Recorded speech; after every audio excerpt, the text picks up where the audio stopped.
तेणु एथर आउ काल विलंब नकरी संबरासुर धीरे धीरे से बालक को उठेवा चेष्टा कला।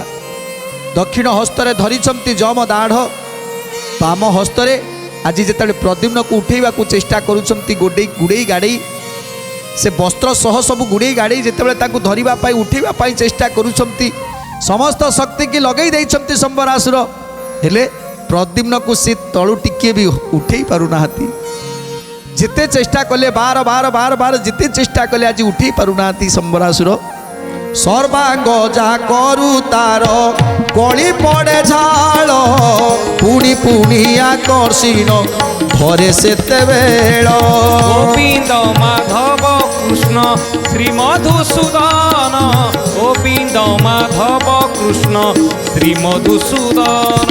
कौनसी मते कुमर न उठे भूमिरू, पिपुड़ी प्राकर्मे काई भड़ी पारे मेरू।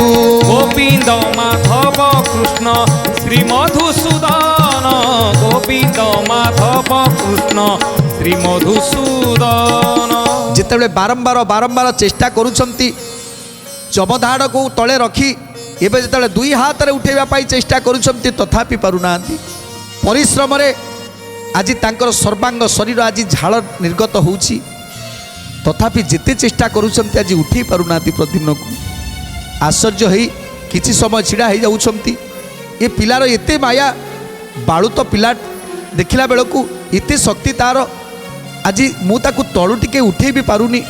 तेणु कौन भावुंट मोर भली लोक पुणी न पारिली चाली, मंडुकी मुए हूत सर्प महाबली।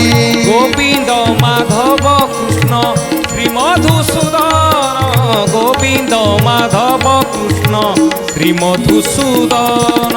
नइले नारद महा मुनि की कहते, विधाता भेटाई आनी एठारे तमते, काले मोते हूत अवश्य मारता, बल पुओ बड़ई अटे सामरथा। कल पुओ बड़ई अटे सामरथा, कल पुओ बड़ई अटे सामरथा। जेतेबेले जेते चेष्टा कले तोली पारुना, तेणु आज नारद कथा को मने पकाउछंती।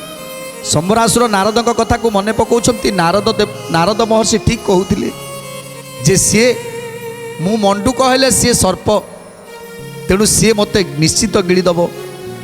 तेणु याकू न मारिले एबेठारु जदि न मारिबे, एबेठारु तार एते शक्ति हेलानी जे ताकू मु तळु उठेई पारुनी। आउ एबेठारु मु जदि ताकू न मारिबी ताहले भविष्यत रे तो ये निश्चित मते मारिदब। ये तो आउ टिकिए बड़ जदि हेजिबो सेतेबेले ये निश्चित मते मारिदब। तेणु नाई याकू निश्चित मते मारिबाकू पड़िबो। तेणु जदि मु न उठेई पारुची, एइटी ताकू विधा मारी ताकू एइटी शेष करदेवी।